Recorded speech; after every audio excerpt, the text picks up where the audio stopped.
The disturbing 911 call was made on the 5th of August 2018 by a man named Ryan Cody Lamb. Lamb frantically called the Kalispell Police Department to tell them that he had just come home to find his partner dead. In Lamb's own words, he's not revivable.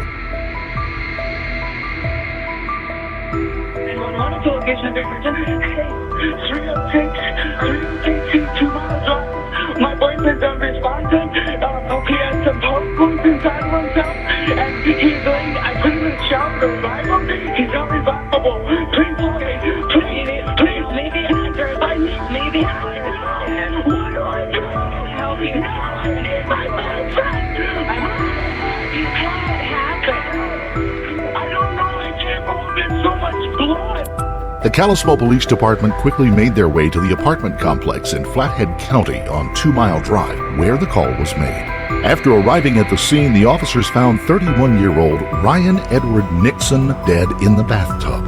Investigations were quickly carried out by the officers on the scene. Shockingly, when it was all said and done, the first suspect arrested was none other than the person who had placed the 911 call and the partner of the victim, Ryan Cody Lamb. Before we proceed, we would like to send our heartfelt condolences to the friends and family members and the loved ones of Ryan Edward Nixon, the 31-year-old man who fell victim to the abominable acts described in this case.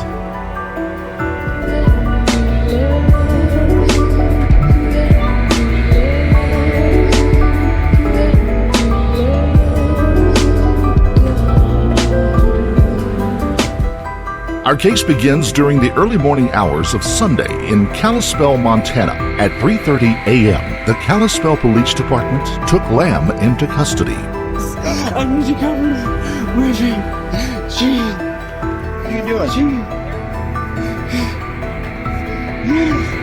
What are you doing? I'm trying to pull my pants because they're falling down, and I'm like, I need my man. Come here. Yes. Walk with me. Oh my God.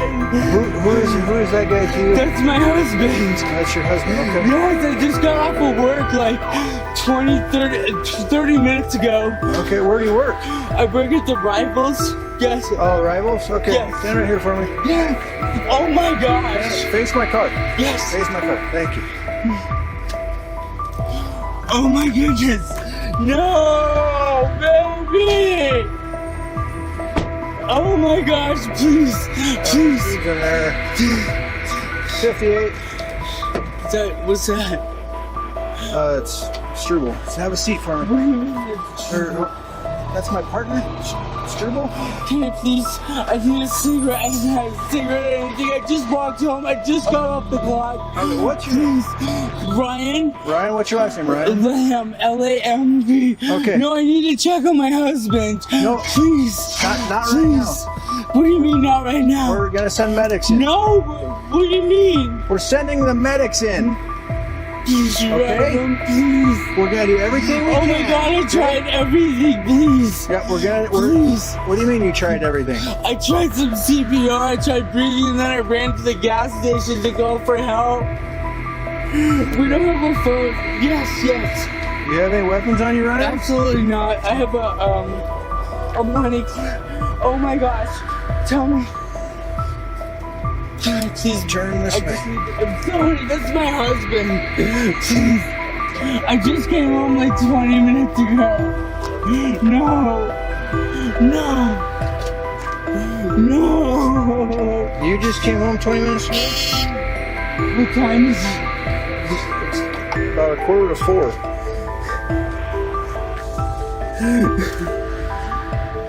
Okay, Ryan, just have a seat. Yes, sir.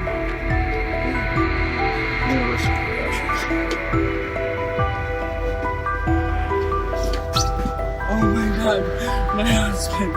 Please. That's my husband. How long have you been married?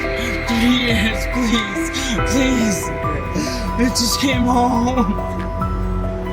Well, the medics are here, so they're gonna do what they Oh can. my gosh, please. Can you scratch my ear? Oh my God.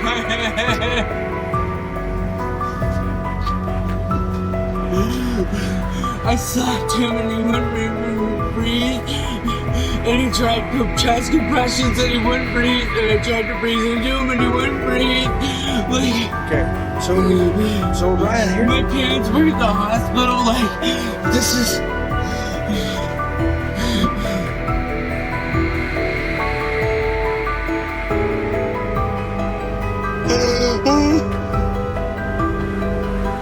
Oh my God, it's my husband. No, stay in the car. I'm not leaving, please.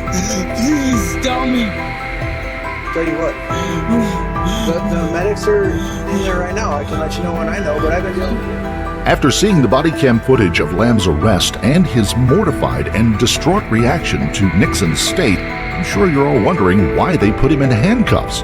It was clear to anyone at the scene that this man was in a lot of pain over the loss of his partner, and his arrest may seem absurd. It was curious as to why it was happening. While the detectives would later state they were trying to get the grieving partner off the scene, some might speculate that there was something more to this arrest than meets the eye. He is devastated over the events that had transpired. From the footage, we see him repeatedly calling for his partner using his pet name, Bubba. Things are so bad for Lamb at this point that he throws up, causing the officers to provide him with a trash can and some water. Eventually, he manages to calm down a little bit. Though he isn't sure of anything, he still hopes that his partner survived the morbid ordeal. Unfortunately for Lamb, he is about to receive a definite answer in just the following minutes.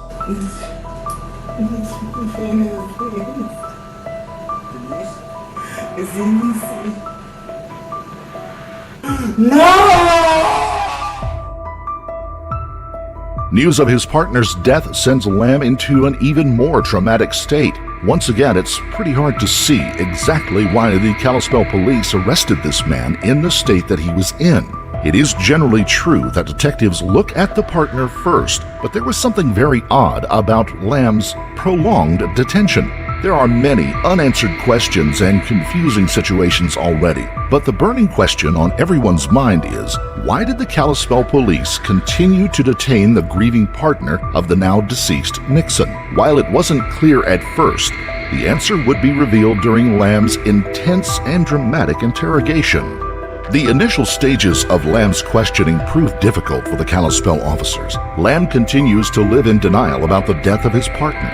But amidst Ryan's grief-induced ramblings, he mentions something that might contradict his entire story, the one he had been telling all night. Lamb says his partner was killed by an ex-boyfriend, a man later identified as David De La Rosa. This statement was in direct contrast to everything Lamb had initially told the police, as he vehemently stated that he didn't know what happened. With Lamb's murder theory now on the table, the officers try to get him to talk more about De La Rosa, but that proved difficult as Lamb was rather intoxicated. Ryan had already stated earlier that he had had a beer and some weed. Lamb's intoxication made things a bit tricky for the officer as the questioning continues. This officer eventually leaves after getting all the statements that he could from Lamb. An out-of-uniform detective named Jim Wardensky, who was also the head of the case, soon replaces the other officer. With Lamb in a calmer state of mind, Detective Wardensky continues the interrogation. After trying to get some viable information out of him, Detective Wardensky soon leaves and is replaced by the original officer. The officer tells Ryan that he noticed some of his partner's blood on him. He also said they would like to take a DNA sample to see if they can find any traces of David's blood mixed with Nixon's. This is an attempt to corroborate Ryan's story. The officer also convinces Ryan to take the BAC, the blood alcohol concentration test. The results of Ryan's alcohol test came back as very impaired, with a blood alcohol concentration between 0.08 and 0.40%. In the United States, anything above a 0.08 is considered drunk. People with this BAC level are prone to confusion, blackouts, and nausea. It is pretty clear now that Ryan had lied about having a single beer as he originally confessed. I noticed you have some Ryan's blood on you. Yeah, it was, I tried to revive him because he was spitting blood out of his mouth, and so he said he was fine, and I ran to Michael's, just looked at his phone, and I called my mom who works at the hospital, I called my dad who works at the hospital, and then I called the hospital, and they said call 911, and said, yes, I need to run back and check on him, and I'm calling 911 right when I get back there. I didn't think about it, I'm sorry, I just got off of work, it's fight night. You don't need to Like, I apologize. worked my off tonight, All I was getting at, Ryan, is because I had because the blood is on you, we would like to collect that blood. oh my god, But I have to read. he had like blood pouring out of his stomach, and I plugged it. He said he was fine. Go call the cops. Go call your dad. And I ran to Michael's, and I should have gone to Jean's next door. I didn't think about it. I'm still a little intoxicated. I'm sorry. This is just a lot to be processing right now, and I knew this was dangerous. Okay, Ryan, so what we're gonna do is we're gonna read you permission to search form for biological stuff, the blood on your hands and stuff. Yeah. The reason that we're concerned is based on what you're telling us, there's a potential that this David De La Rosa's blood is intermingled with that, okay? And if that's the case, we want to collect that stuff so that way we have it as evidence, okay? Okay. So, Officer Benizio is gonna fill this form in quick and then he'll read it to you. And, This is crazy. Can you please tell me that I did it wrong? we'll get to that. Please. Yeah, we got some critical steps here that we need to take first.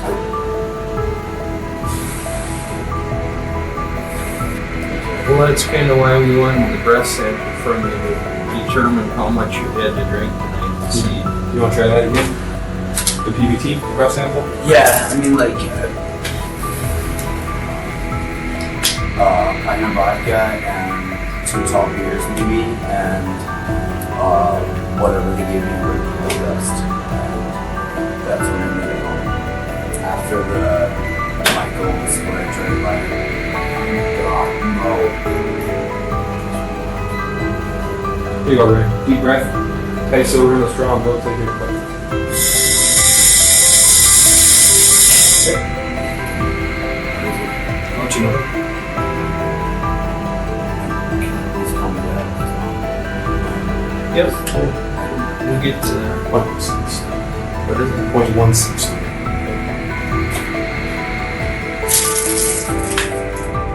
With the alcohol test out of the way, the officer proceeds to carry out a DNA test. And Lamb, who is still visibly confused, does cooperate. Your shirt there looks like you got From other night. other night. And did you have an injury on your stomach? Okay, because the other officer said you had what looked like maybe a cut mark on your stomach or something? Nothing on the stomach. Okay. What are those marks from? In the process of taking the DNA, the officer notices stab marks on Lamb's chest. The officer questions Lamb about these marks, but he brushes it off, just saying that it was a rash. After the tests, the officer proceeds to read Lamb his rights so they can officially start questioning. Now, it does make sense that to continue to question this man in this state may seem wrong or inappropriate, as it has been proven without a doubt that Lamb is highly intoxicated. Some might say the humane thing to do would be to give him time to sober up so he could defend himself or articulate himself properly. While the Police Code of Conduct for Crime in many countries would state that a police officer should wait until the intoxicated individual is sober before continuing their interview, there is no law that stops or prevents officers from asking an intoxicated individual questions and actively using that evidence against them in a court of law. In the U.S., for example, as long as you have been read your Miranda rights and you acknowledge that you understand those rights, either with a verbal yes or even a slight nod of the head, every statement you make is admissible in court, regardless of your current state. After all, there's an old saying that says, "The drunken man sings an honest song," and Lamb would start singing a very honest song in the following hours. The official investigation began with Officer Wardensky telling Lamb that he is familiar with him and his partner's relationship history. This key point was one of the few reasons why Lamb was the first possible suspect for the police. Before Lamb says anything important, he reasserts the fact that he was drinking. But this time he says he was drinking a lot, in addition to doing drugs. He continues the same story of finding Nixon stabbed when he got home. However, Lamb starts mixing his stories at one point during his explanation. He mentions being with Nixon after telling the officers time and time again that he didn't see him until he got home and found him bleeding to death in the apartment. It doesn't take long after this for Lamb to admit that he had been fighting with Nixon. I know this is very upsetting for you, and Officer Venezia and I want to talk with you.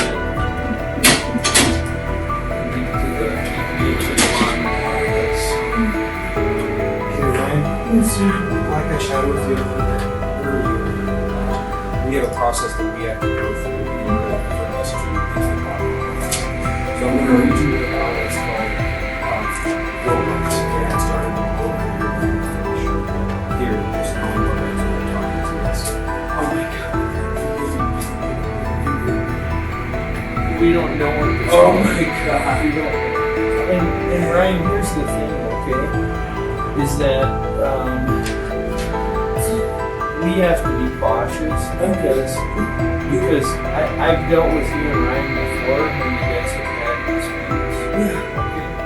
And so we just want to make sure that we cover all of our bases.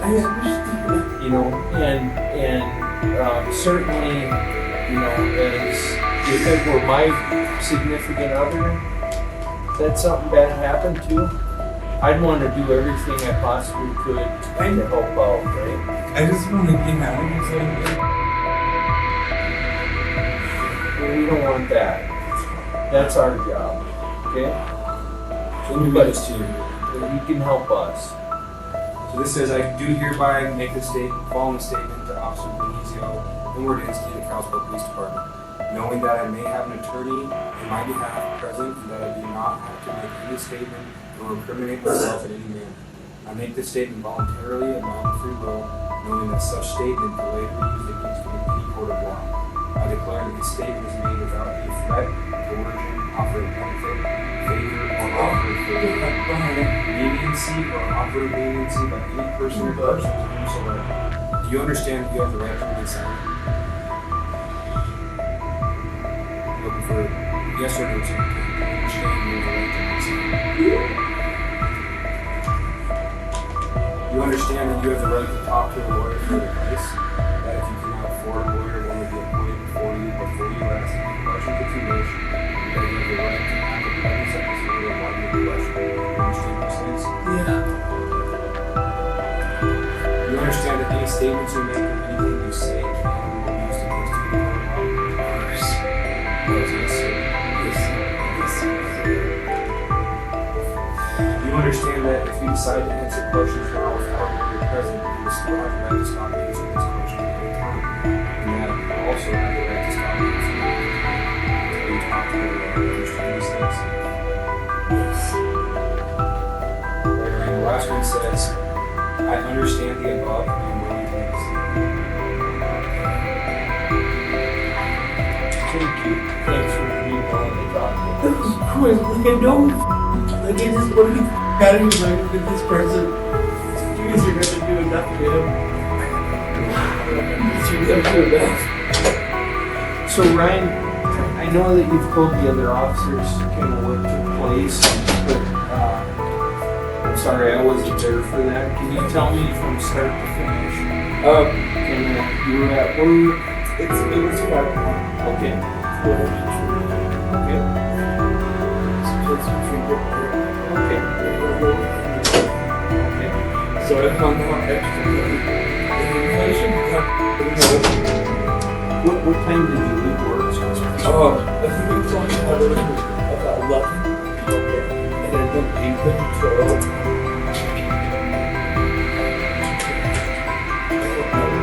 I've been out for 2 tall beers. Okay. Who was the bartender?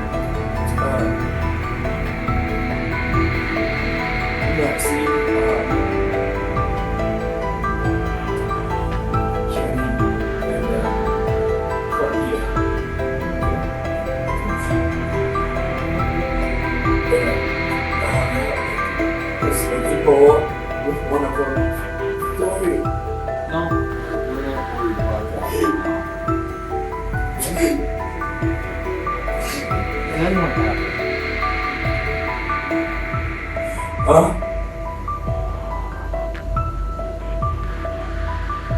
I went to Michael's. The gas station that, the Exxon. Yeah. Bought some food. No, yeah, bought some food. Okay. Sorry, like, you drank a lot, like, Yeah. What kind of food did you buy?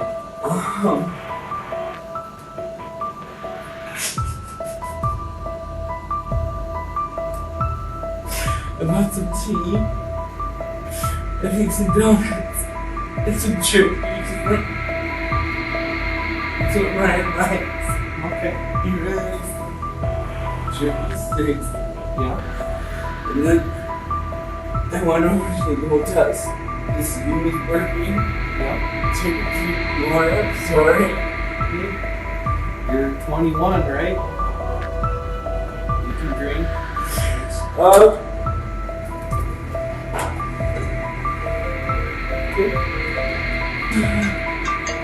God, no, please. Hello, Mr. So, what about after the board? Go ahead.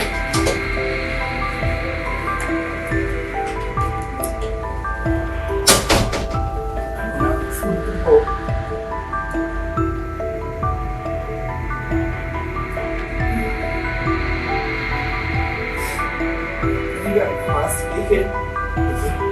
Like, too drunk and you get stoned and you smoke a lot and you spins.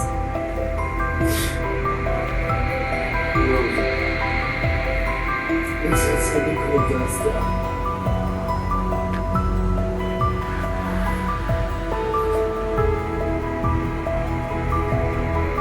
It's your talent. Yes, it's just.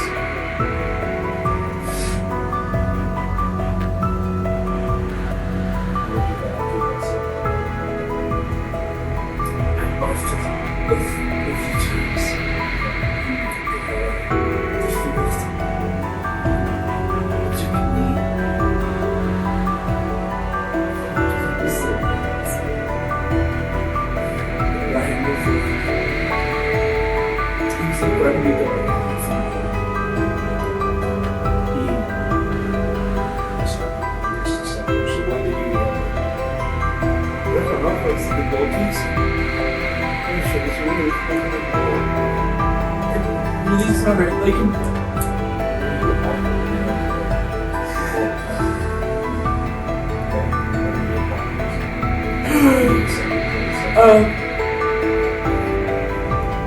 we've been fighting because we've been leaving the house a lot, so I can get him. So, technically, they can't. Just get there.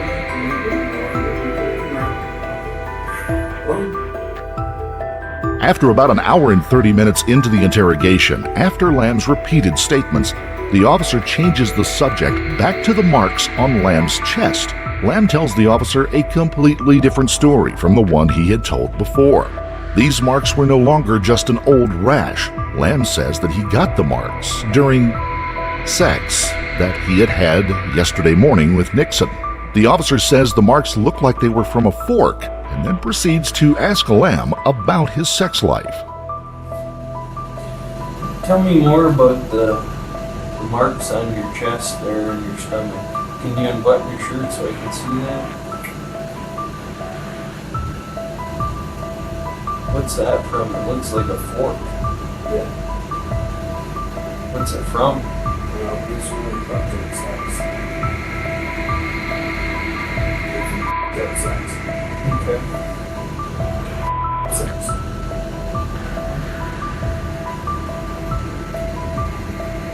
How old is that injury? Let's see. Yesterday morning. So Friday morning.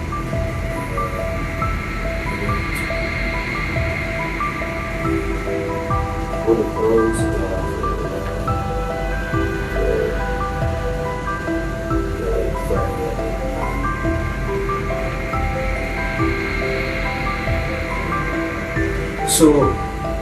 me tell you a story, okay? All right. And the reason that I'm going to share this with you is because over the course of the last 20 years that I've been doing this job, I've seen a fair amount of things. Okay? Not too much shocks or surprises me. Okay? A number of years ago, I went to a call. Some folks that typically would not call us because they didn't like the police very much. And the male half had a stab wound in the back of on his back there. And when we were trying to sort things out, they both explained that during sex, what they had heard was that if you inflict a little pain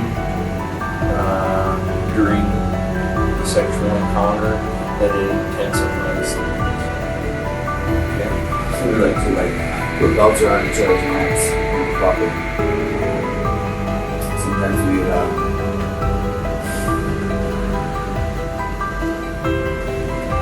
bandage on each other and take video.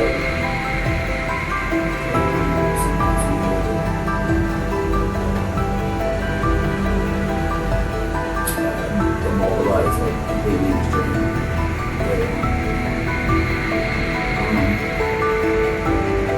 And it's not that get woken up. It's about sex. That's what we're into. Sure. So the fork marks, tell me about that. On the top, right at the bottom. Sometimes I'm like choppy and it has to be painful, or I'll figure out. Stop. Okay. The amount of pain that I get in the allows me to get Okay.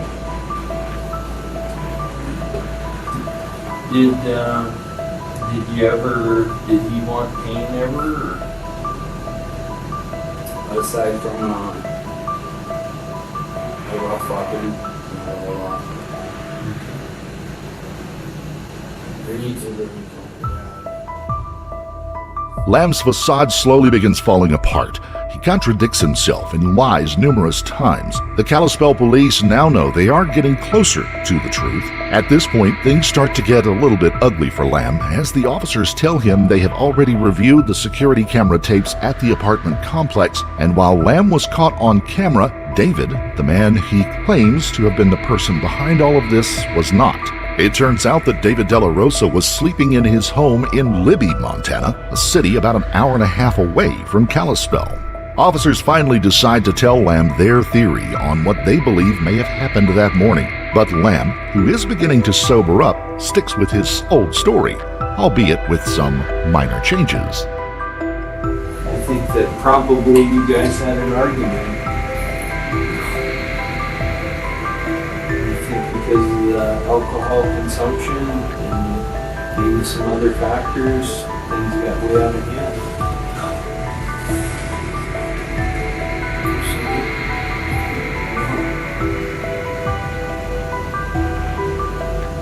You're so wrong for that.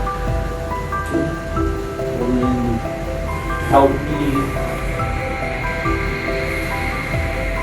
figure out what's going on here. You know, it's not David who determined that. Okay?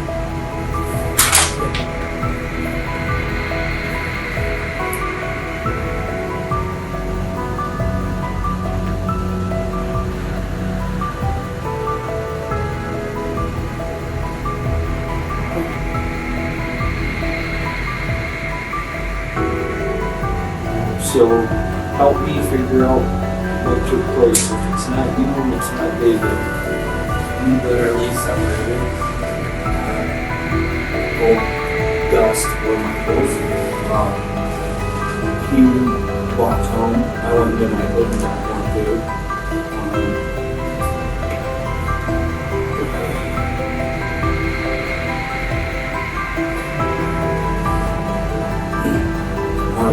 you're Your neighbor lady confirmed that Ryan came home first. She was outside, she saw him come in first.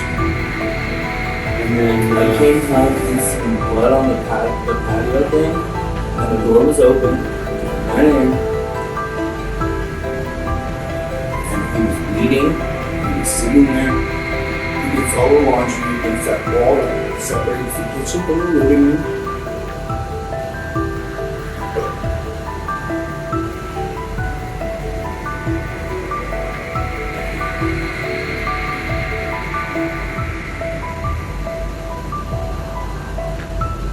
somebody at one point told me that you had claimed you tried to resuscitate him. Yeah. Okay, tell me about that. He started barfing a lot. And the blood was like all over, like out the back of his head. And I just pulled the scissors and I put the sponge and I wiped his chest and I held it on the. He had a wound on his chest and I held it over it and I was holding him. And he kept coughing and I was breathing into him and he said he was fine. And I ran over to Michael because it was the first thing I could think of. I'm sorry, it was like half fucking intoxicated, half stoned, like. So if you were that out of it, how do you know you didn't do that? I know.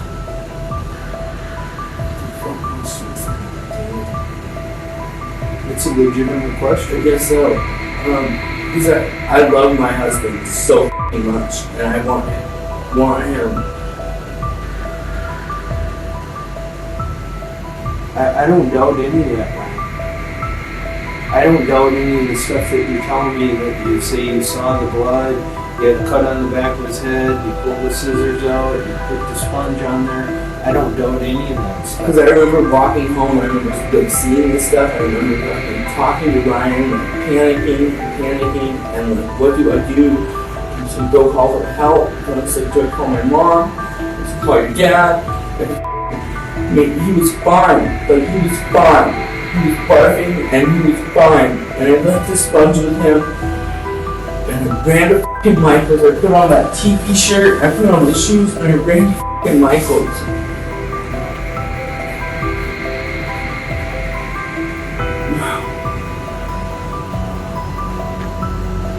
Okay, so tell me why you had to put a shirt and your shoes on.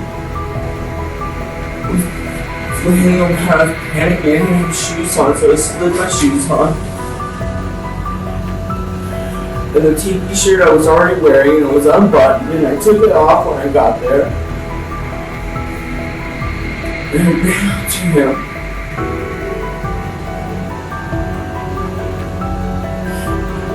And I didn't know what to do.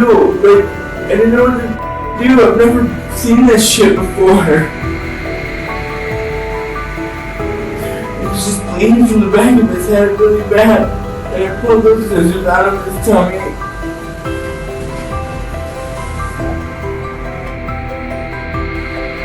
Having made a little progress, the officers give Lamb a sleeping bag and allow him to get some rest. During this time, Officer Wardinsky goes back to the apartment complex and questions the neighbors. It may seem pretty clear that Officer Wardinsky doesn't trust Lamb or believe his woes of grief. Despite Lamb's story, Officer Wardinsky knows there is more to this case. However, he has no evidence to prove that Lamb was responsible. After working on numerous cases like this, Officer Wardinsky knows that if the spouse doesn't outright confess to murder, their hands are considered clean until proven otherwise, so he needs something solid to use against Lamb, and he wasn't going to stop searching until he found it. After reaching the apartment complex, Officer Wardinsky asked the neighbors if they had heard or seen anything that could help them fully understand what had happened that morning. The first two neighbors weren't able to give the officer anything that he could use. However, when he knocked on the third apartment door, the neighbor living there had a very disturbing witness statement to give to Officer Wardinsky. This neighbor told him that he had heard fighting coming from Nixon's apartment while both men were home. The neighbor also said they heard someone scream, "You stabbed me in the chest," before another voice responded with, "You stabbed me in the chest first with a fork." These statements alone were enough for Officer Wardinsky to establish probable cause that could lead to charges against Lamb. After getting back to the station, he tells Lamb that he is being charged. It may appear that Lamb was being charged with a deliberate homicide as a technique, or should we say as a fear tactic, to give Lamb a little nudge closer to telling the truth. Whoa.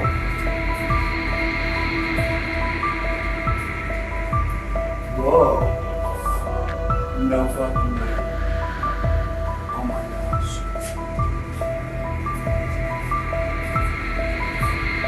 So if there's anything that you're not telling me, now's a good time to be completely honest about it. How would that change that? Well, again, I've offered up several scenarios. I understand. Like, is this something that I should talk to a lawyer about first? That's completely up to you. Many expert detectives have said that law enforcement interrogation techniques are so effective they can break down even the most hardened criminal. Lamb had been held now for 8 hours. All those techniques had slowly backed Lamb into a corner. There were still questions he couldn't answer and allegations he couldn't prove. Now, mostly sober, Lamb realizes there is no way out of this situation and that his only option is to finally tell the truth. So I got carried away a couple times a while ago. We ended up we were doing cigarette burns on each other, and he got way more carried away. I couldn't get anything out, so that was kind of like stoppage for a while. Okay. We're gonna get a lot more than he wanted, so that it was Jesus. I don't think any of the pokes, little pokies,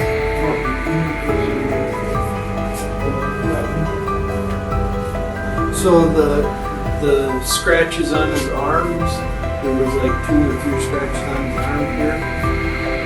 Was that from last night then or this morning? Yeah. And how did that happen? Those scratches. He was poking me hard. Yeah, really hard. Really nipple. Really hard. Okay. He's gonna use the scissors on me. I was too scared.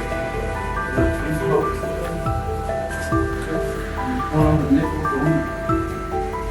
the help me the most. I don't remember that one. It was dead on the nipple, it startled me most. Why did it startle you? Cause like, right on the nipple. Okay. I'm not startled, I hurt. I mean, you hurt a lot more than what was happening, sure. That witness, or the statement from Neighbor. It was consensual. It was a consensual thing we were doing. Sure. It was just taken to extremes when we were trying to. Okay. Yeah. I poked him too hard and his head was like, I poked him in the back. I'm not sure. Okay. I'm trying to, based on that, just it's a deliberate homicide then? I don't know. I mean, so you said that he wanted to use the scissors on you, and you said no. So then you used them on him. I let him use the fork on me. Okay. Yeah.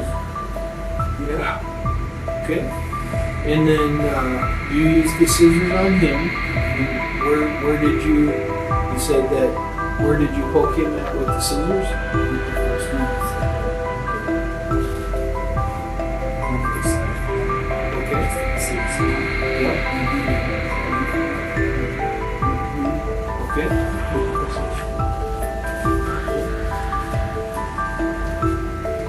So the deal on the back of the head, how do you think that happened? I don't know if it's from falling down and hitting the wall. Like right there where you walk into the kitchen. Yep.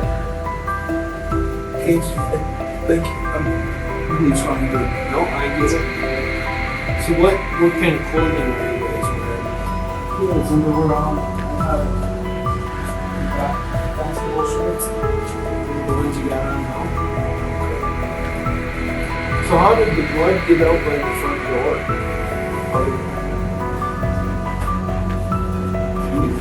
got up, like looking for me. I didn't leave him. I didn't leave him in the shower. I didn't leave him anywhere near the bathroom. Like it was right there by the clothes, and it was just like there was so much blood, and then it started like getting really just the people think that he had banged his head, or maybe I poked him in the neck or something. You recall poking him in the neck? No, it's like no. She was already fucking really drunk, so I fell and his head. Do you think maybe it could be an overdose situation? Because of the pills? Or I don't think so. certainly will do toxicology. I don't think so. Just turn on, that's the only good one second. So I'm going to have to call the county attorney and run those things by him and see what he has to say. Would you do it? Would you let me use the phone to call just my dad? Yes.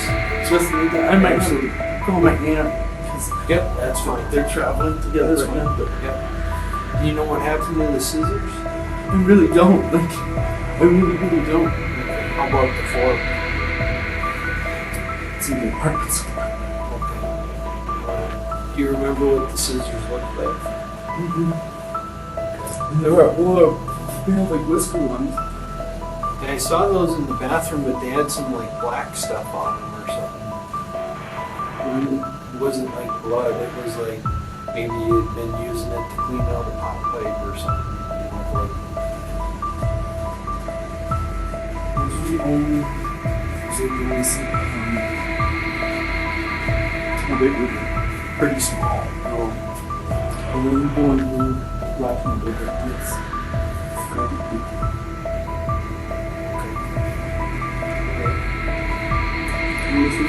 yep. I'll run right by them. And some of it we can be Yep. to do. Yep. Okay. I understand. Okay. They probably really trigger me to get some information. Like, I really, this is such like an accident. It's gone like so bad. Okay. Is there anything that you're leaving out that you haven't told me? I don't think I was being entirely truthful at the beginning of this because I didn't want it to look like, what are you charging me with? Like, delivery. So I think I was panicking and like, just so scared of that. Yep.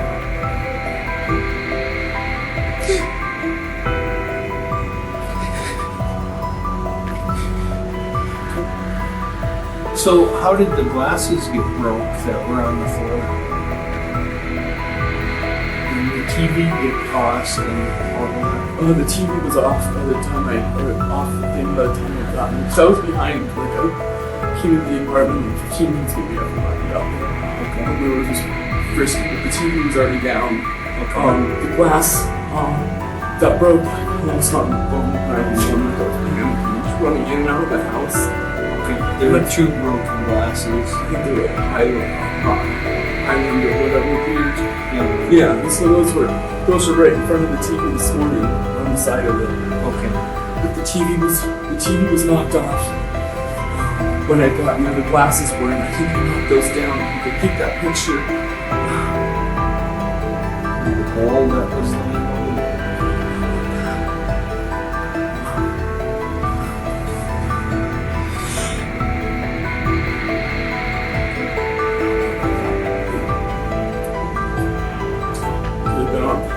The windowsill, like I tore through there really fast. He wasn't responding. Not like tore out of there, but like tore over and started just pounding on doors and nobody would pick up. Oh my god. Mama. Let me get the phone for you, okay? Thank you.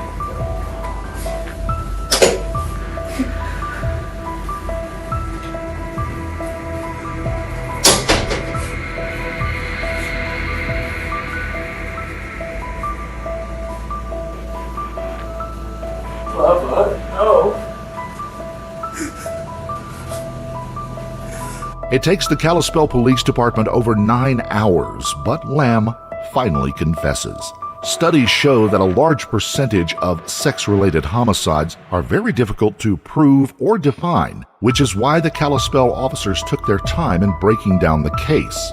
Having confessed, officers now allow Lamb to make his phone calls, and after 11 hours of interrogation, the police officially arrest Lamb for murdering his partner, Ryan Nixon. On the 5th of August 2018, the Kalispell police arrested Lamb. After carrying out their investigations and interrogations, Lamb was charged with 1 count of deliberate homicide for Nixon's death. Police Detective Wardensky believes that Lamb inflicted fatal wounds on the victim using scissors during sexual intercourse. Lamb stabbed his partner 3 times in the abdomen, with one of the blows being so deep that it struck through the victim's sternum. Lamb then failed to render help to his victim as he left the residence for a nearby convenience store to call his parents rather than the first responders. This, of course, led to wasted time, critical time that could have been used to render aid to Nixon, who at that time lay bleeding to death. Lamb would plead not guilty to this charge, and the trial was set for June the 3rd, 2019. The trial for deliberate homicide charges against Ryan Lamb lasted 11 days, finally coming to an end on the 14th of June 2019. Lamb's defense attorneys state that Lamb had only acted in self-defense out of fear for his life as his partner was repeatedly stabbing him with a fork. Emotions flood the courtroom as the victim's family one by one take the stand. The victim's mother, Lynn Nixon, takes the stand first to speak, saying, "What kind of person are you? He would have never done this to you. Shame on you. Honestly, shame on you, Ryan Lamb." Nixon's mother then paused before continuing with, "I've seen no sympathy, no regret. My son is in an urn at my home, and that's all I have left." Next, Nixon's dad, Randy Nixon, says, "None of you have a clue what we're going through. Sometimes I don't even know how I feel. We all tried to help you. I just don't know how you can sit there with your attorneys, how you made us go through this." The last statement for Nixon comes from Amber Nixon Peterson, his little sister, who says, "Look at this room. It's filled with his friends and family. For people to say Ryan was abusive is ridiculous. He was always the life of the party. You used my family, especially my mother. She gave you a roof over your head, food, and money to gamble. You never appreciated it. You brutally stabbed him. That's not love. That's hate. That's rage." Dozens of Nixon's family and friends attended the hearing, all wearing shirts that sported the message, "Justice for Ryan Nixon." After their statement, the only person to speak on Lamb's behalf is Patty Kennelly, a mental health worker that met Lamb at the North Valley Hospital in February of 2018 after he described having suicidal thoughts. In Ms. Kennelly's words, "I saw him 5 times between February 5th, 2018 and mid-March 2018. And then I saw him again at the Flathead County Detention Center on the day of the incident. He has had a lot of contradictory feelings. He loved Ryan, but he felt he wasn't going to survive the relationship." Ms. Kennelly went on to say that she believes Lamb isn't a threat to anyone in society. When asked by the Flathead County Deputy Attorney Allison Howard if she thinks Lamb is a threat to anyone while he's under the influence of alcohol or drugs, she responds with, "Not to anyone except himself." The last person to take the stand is Lamb himself. He gives a brief statement saying, "Sometimes I wish I had let him kill me that night, but I defended myself. I have no desire to return to Montana. I'm not a threat to anyone or society. I have no more faith living here as a gay man than I did in the 1990s." Even after all of the statements, the presiding judge, Robert Allison, and the jurors could not reach a clear verdict. As we mentioned earlier, sex-related homicides are usually hard to define or prove. Plus, the defense had painted a different picture, one that saw Nixon as the abusive partner, with the poke marks on Lamb's chest to prove it, and a witness statement from a neighbor who clearly heard the words, "You stabbed me in the chest first with a fork." Evidence shows that Lamb had 16 wounds on his chest from a fork, and the supposed inflictor of those wounds, Nixon, of course, was not there to defend himself. On top of all this, some jurors felt that Lamb should be charged with negligent homicide instead of deliberate homicide. During the deliberations, Detective Wardensky gives a statement saying, "I trust the judgment and wisdom of Judge Allison, but first and foremost, I hope the Nixon family can find peace. In retrospect, I'm proud of the investigation we did." After 13 hours of deliberation, the jurors could not decide on a verdict. First, they voted 8-4 for not guilty, but that changed to 11-1. With no clear verdict in sight, Judge Allison declared a mistrial. The Flathead County prosecutors later file an amended charge of negligent homicide, in addition to the original charge of deliberate homicide, on the 1st of August 2019. The new charge argues that the individual's actions or failure to act caused the victim's death and amounted to simple negligence. Lamb pleaded not guilty to both charges on the 21st of August 2019. After a series of motions and appeals, Lamb enters a plea of guilty by way of an Alford plea to the negligent homicide charges. In other words, Lamb entered an Alford plea, situation where a defendant in a criminal case still claims his innocence, but also admits that the evidence presented by prosecutors would likely convince a judge or jury to find the defendant guilty beyond a reasonable doubt. This way, Lamb would avoid the more severe deliberate homicide charge and the accompanying 10 to 100 years in prison it could bring. The district court accepted Lamb's plea and a sentencing hearing was held on the 12th of February 2020.